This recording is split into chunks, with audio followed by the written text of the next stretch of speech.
हजरत अनस बिन मालिक रज़ी बयान करते हैं कि रसूल अल्लाह ने फरमाया कि आदमी जब अपनी कब्र में रखा जाता है और जनाजे में शरीक शामिल होने वाले लोग उससे रुखसत होते हैं तो अभी वो उनके जूतों की आवाज सुनता होता है कि दो फरिश्ते मुनकर नकीर अलैह उसके पास आते हैं और उससे पूछते हैं, तुम्हारा रब माबूद कौन है?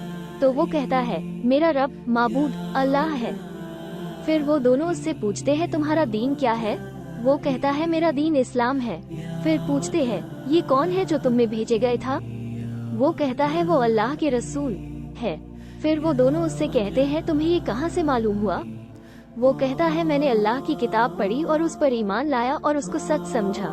आपने फरमाया, फिर एक पुकारने वाला आसमान से पुकारता है, मेरे बंदे ने सच कहा, लिहाजा तुम इसके लिए जन्नत का बिछौना बिछा दो और इसके लिए जन्नत की तरफ का एक दरवाजा खोल दो और इसे जन्नत का लिबास पहना दो।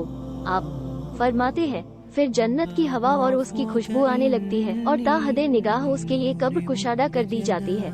और रहा काफिर तो आपने उसकी मौत का जिक्र किया और फरमाया, उसकी रूह उसके जिस्म में लौट दी जाती है। उसके पास दो फरिश्ते आते हैं, उसे उठाते हैं और पूछते हैं, तुम्हारा रब कौन है? वो कहता है, हाय अफसोस, मुझे नहीं मालूम। वो दोनों उससे पूछते हैं, ये आदमी कौन है जो तुम में भेजा गया था? वो कहता है, हाय अफसोस, मुझे नहीं मालूम। फिर वो दोनों उससे पूछते हैं, तुम्हारा दीन क्या है? वो कहता है, हाय अफसोस, मुझे नहीं मालूम। तो पुकारने वाला आसमान से पुकारता है, इसने झूठ कहा, इसके लिए जहन्नम का बिछौना बिछा दो और जहन्नम का लिबास पहना दो और इसके लिए जहन्नम की तरफ का दरवाजा खोल दो। तो उसकी तपिश, गर्मी और उसकी जहरीली हवा, लू आने लगती है और उसकी कब्र तंग कर दी जाती है, यहाँ तक कि उसकी पसलियाँ इधर से उधर हो जाती है।